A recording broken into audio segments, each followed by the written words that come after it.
Hello everyone, welcome to my YouTube channel. This is Jerry Almasan, ang inyong kaibigan. I would like to share inspiration that the good Lord placed in my heart. I think ayan ang purpose natin sa buhay, kung meron tayong mga inspirasyon o meron tayong bunga na parang punong kahoy, fruit trees. Ang purpose niyan ay para ibigay sa nangangailangan. I believe alam nyo yan. Natutunan natin yan sa buhay. So sa gabing ito o sa araw na ito, nais kong ibahagi sa inyo ang pinamagatang The Steps of a Good Man are ordered by the Great Spirit, by the Lord. Makikita niyo yan sa Psalms 37 verse 23 to 24. Naalala ko nung kami ay bagong-bago dito sa New Zealand, meron ditong tuwing Sabado garage sale. At sari-sari mga mabibili mong paninda sa mga bahay na mag-overseas na yung family o lilipat sa ibang town, sa ibang city, or di kaya nagdi-declutter sila dahil hindi na nila kailangan yung mga gamit na yon. So tuwing Sabado nag-garage sale kami ng aking may bahay, si Jocelyn. At nung panahon na yon, wala pang tinatawag na Global Positioning System, GPS. Ang meron nun ay mapa. Subalit napakalaking tulong ng mapa dahil yun ang magagabay sa amin kung saan yung mga bahay na nagtitinda. At kung medyo maligaw kami, hinto kami at magtatanong sa parang may-ari ng sari-sari store, pero ang tawag dito dairy, magtatanong sa isang tao na local kung alam nila yung address na yun dahil medyo naliligaw kami. So kapag may mapa sa panahong yun, nagbibigay sa amin ng peace, assurance na mararating namin ang aming hinahanap na bahay. Pero nowadays, ang usong-uso ay GPS. Very far behind na yung mapa. Kasi sa GPS, yung kilometers ng yung destinasyon nakasulat doon. Kung anong oras ka approximately na makakarating doon sa yung destinasyon. Sinasabi rin ng GPS kung saan ka naroroon. Ano yung next na street o next na town, anong pangalan ng susunod na lugar na yung dadaanan o state highway. Napaka very handy, very helpful. Talagang peace of mind ang binibigay sa'yo. Assurance na ganitong oras ka makakarating. Nasa right track ka. Very helpful. Well, ang tawag dyan sa mga parang heads up ng mga route na nakikita mo sa GPS ay route overview. Pag pinindot mo yon, nakikita mo ang iyong mga dadaanan, lilikuan o papasukin. Now, ang Diyos ay meron ding tinatawag na route overview. Ang manlilikha, dakilang espiritu, meron siyang route overview sa bawat individual. So, meron siyang mga prophecy, personal prophecy sa ating mga buhay. Ang pagkakaiba lamang sa GPS na may route overview ay hindi niya sinasabi sa atin ang detalye. At dahil sa walang detalye at nasanay tayo na ginagamit araw-araw ang ating 5 senses, seeing, smelling, taste, touch, ano pa, hearing. Pag wala yung route overview, doon tayo kinakabahan kasi hindi natin alam ano ang magiging solusyon sa problemang hinaharap natin. Hindi natin alam na merong parang sa ilog, pag ikaw ay nagkakano, uso yan dito sa New Zealand, may mga rocks kang madadaanan, merong whirlpool, merong rapid, merong mga deadlogs na nagfo-float. Minsan may mga surprises tayong makikita sa harapan na hindi natin sukat akalain na kasama pala yon sa route overview. So, dahil dito, walang ni-reveal ang Panginoon sa ating journey o details of our journey, kinakabahan ka ngayon. Meron kami mga kaibigan na pupunta sa Auckland at first time nila, so tanong sila ng tanong at kino-coachan namin kung anong pinaka-easiest way to reach Auckland. So it's normal na magkakaroon ka ng worry, magkakaroon ka ng pag-aalala, magkakaroon ka ng mga pagtatanong o anxiety o magiging anxious ka kung wala kang alam na detalye sa iyong hinaharap. Imagine niyo si Abraham nung sinabi sa kanya ng Panginoon, lumabas ka diyan sa Chaldean Ur, dadaling kita sa promised land flowing with milk and honey. Imagine niyo na sinabi niya ito kay Sarah, sa kanyang asawa. At ang sabi ni Sarah, wow, exciting. Ang ganda yan. Land flowing with milk and honey. So saan ang daan natin? Tapos ang sagot ni Abraham, hindi ko nga alam eh. Wow. Akala ko sinabi ng Diyos sa'yo na pupunta tayo sa promised land flowing with milk and honey. Hindi ba niya sinabi sa'yo kung saan ang daan, kung saan ang route, kung saan, anong mga mountains, o may mountains ba tayong dadaanan, meron bang ilog tayong malalagpasan? Pero ang sabi ni Abraham, wala siyang sinabi. Basta ang sinabi lang niya sa akin, lumabas tayo rito at tayo ay makakarating sa promised land. So mga kaibigan, mga kababayan, ganoon ang Panginoon. Ilalagay ka niya sa very uncomfortable location o sitwasyon. Hindi mo alam kung sino ang makakatulong sa iyo sa iyong pangangailangan. Hindi mo alam ang solusyon. Hindi mo alam ang kung kakaliwa ka o kakanan o sinong next employer. Hindi mo alam ang mangyayari sa iyong negosyo. Sa sitwasyong ito, bilang merong spiritual connection sa ating Panginoon, ang kailangan natin is to walk by faith like our father Abraham. Not walking by sight. You know, pag walking by sight tayo at lahat ng route overview pinakita na ng Lord, hindi tayo mag-grow. Hindi mag-flex ang ating muscles. Hindi tayo mag-i-evolve. Walang maturity na mangyayari. Bakit? Kasi lagi mong alam. Lagi mong nakikita. Lagi mong nadarama. So, walang contrast. You know? So, kailangan tayong lumakad by faith and not by sight.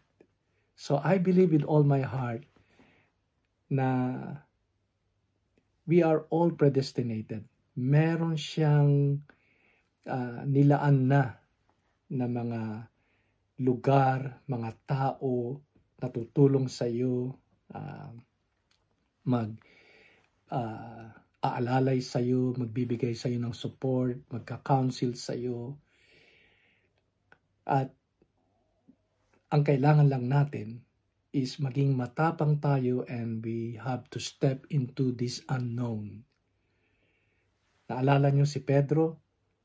Tinawag ni Jesus, halika, lumakad ka sa tubig.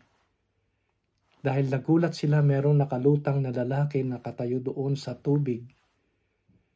At yun pala ay ang ating Panginoon. Hindi sila familiar lahat sa ganong klaseng sitwasyon na lumulutang nakatungtong sa tubig. So anong nangyari? Lumakad si Pedro. Iniwan niya ang boat nila. Yun minsan ang kailangan nating gawin. Iwanan natin ang familiar zone, familiar space, familiar na mga alam natin. Kasi pag familiar na tayo, wala na. Ang mangyayari, magiging casual na tayo, manlalamig na tayo, magiging lukewarm na tayo. Kasi wala nang new things, wala nang parang fresh water. Ganun na lang, naging common na. Yun ang totoo. Umalis tayo sa boat, lumakad tayo dito sa tinatawag na unknown. Baka sabihin niyo sa akin, Jerry, lumubog si Pedro. Yes. Pero sabi ng kwento, nung lumubog siya, nag-reach out siya sa Panginoon, hinila siya pataas. The steps of a good man are ordered by the Lord. Though he fall, he shall not be utterly cast down, for the Lord upholdeth him with his hand. So, come out. Come out of her. Lumabas tayo dito sa unknown. Face the challenges. Face the issue. Face the problem. Huwag tayong matakot. The Lord will guide us. Ang sabi ng banal na kasulatan, your steps, the steps of a good person are ordered. Ang kailangan niya sa atin yung first step, then He will guide us. Parang sasakyan. Sa gabi, kailan lang nagmaneho ako, mga 100 meters lang ang liwanag na mararating ng ilaw. Ngayon, kung magpapatuloy ako magmaneho, meron na naman ako makikitang another 100 meters. Pero kung hihinto ka magmaneho, kung hihinto tayo sa buhay, wala na tayong ibang makikita, kundi hanggang dun na lamang. Thy word is a lamp unto my feet. Ang salita, ang great eternal spirit, yan ang liwanag sa ating mga paa at liwanag sa ating landas. Yung liwanag na yon, bibigyan ka lang niya ng sapat na space na makita. Hindi niya papakita yung buong syudad, yung buong route overview, because He wants to increase your faith. He wants you to grow. He wants you to say that one day, when I was a child, I spoke as a child, I understood as a child, but when I became a man, I put away childish things. So, come out. Labas tayo dito sa boat na yan. Masyado na tayong kampante. Tumungtong tayo sa lugar na unknown. Don't worry. Don't be afraid. Be still and know that He is God. Naalala niyo si Joshua, ang sabi ng Panginoon sa kanya, tatawid kayo dyan sa River Jordan. Pag na tungtungan nyo na ang tubig, huminto kayo. Ano nangyari? Abay, tubig hanggang sakong na nila, hanggang shin bone na nila, hindi pa humihinto. Pero nag-stand still sila. They stood still. nanatili silang nakatayo, nanatili silang sumasampalataya. Ano nangyari? Doon sa taas ng channel ng river na yon, nag-pile up ang tubig sa lugar ng siyudad ni Adan. And then yung the rest ng tubig ay nagtuloy-tuloy papunta doon sa Dead Sea. So ano nangyari? Natuyo yung channel ng riverbed sa harapan nila, and then nag-cross sila sa River Jordan. Minsan hindi natin nakikita ang invisible, great eternal spirit na may ginagawa ng himala. Inaantay lang niyang mag-step tayo sa unknown, mag-step tayo. We have to walk by faith. Yun po ang challenge. Naalala ko nung 1999 na naginip po ako ng 8 hanggang 10 beses na nag-aaral ako, at halos lahat ng aking mga kaklase ay mga fresh graduates sa high school. Dumating ang 2007, ang sabi ng immigration, Jerry, you have to go back to your country. We can't renew or give you another extension of your work visa. So meron akong work visa noon, nasa Minister of Religion, yun ang tawag nila dito. So, and then, in-encourage ako ni Brother Mita, isang pastor dito sa Lighthouse Christian Fellowship, for the information do sa mga hindi nakakaalam dito sa Wanganui, na we will walk by faith. Biro nyo mga kapatid, napakalaki ng halaga ng tuition fee kung ikaw ay international. So, 8 to 10 times yung dream na yon pabalik-balik sa akin. Ang sabi ng immigration, if you want to stay here for good, you have to study. So, hindi pa rin nagkiklik sa akin yung dream noong 1999. And then, nagpa-enroll ako.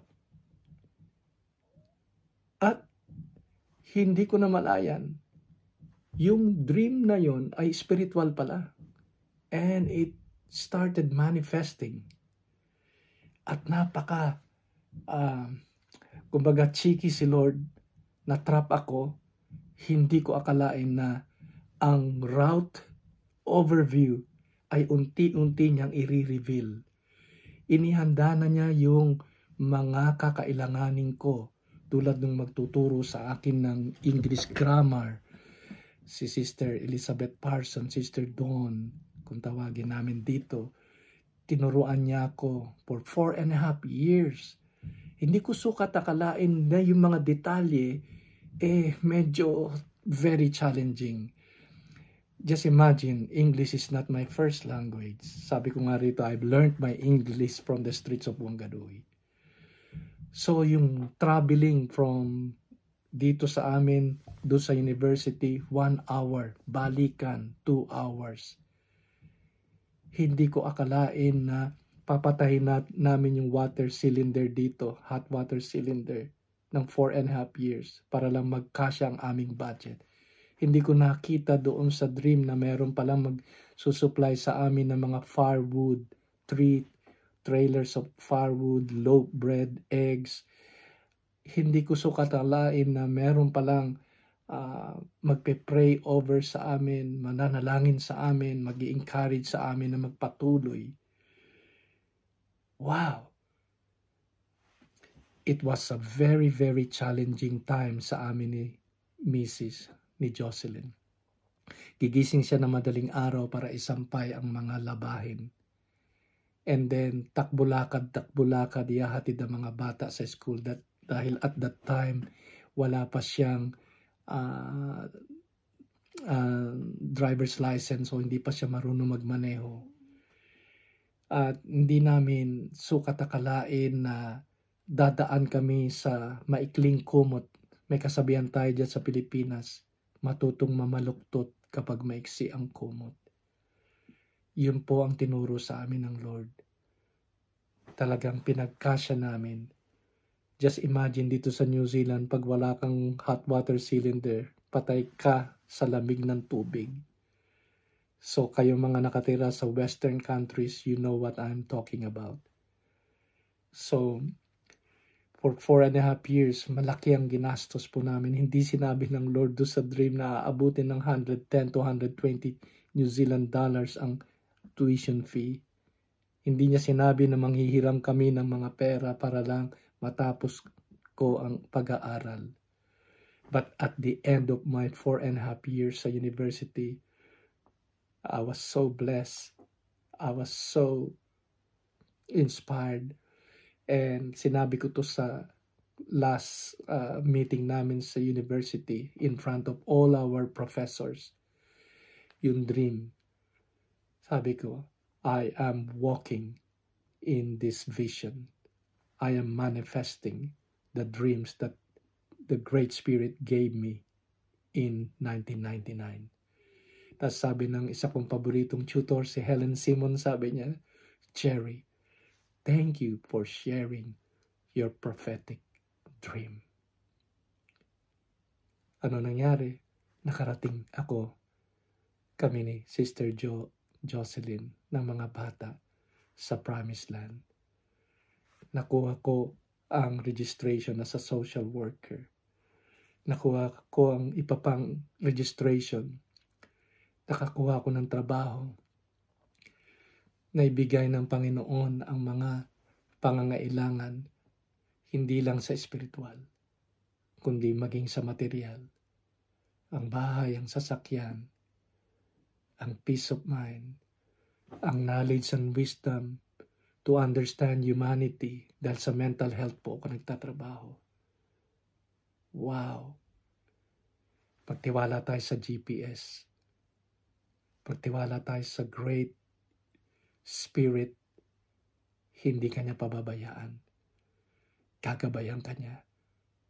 Kaibigan, kapatid, huwag kang matakot na lumakad sa tubig. Huwag kang matakot na iwan mo ang Chaldean Ur. Dumadaan ka ba sa problema? May mga tanong ka ba? Ikaw ba ay in pain? Meron ka bang mga challenges na hinaharap? Well, be brave, my brother. Be brave, my sister. Nandyan ang Panginoon na gagabay sa iyo. Ang Diyos ni Abraham, ang Diyos ni Joshua, ang Diyos ni Pedro, ang tumulong sa aming mag-asawa, ang siyang tutulong sa inyong lahat, sa iyong sitwasyon. Nawa, pinagpala ka ng Panginoon, pinagpala tayo ng Lord sa oras na ito. Till next time, Lord, bless us all. Amen.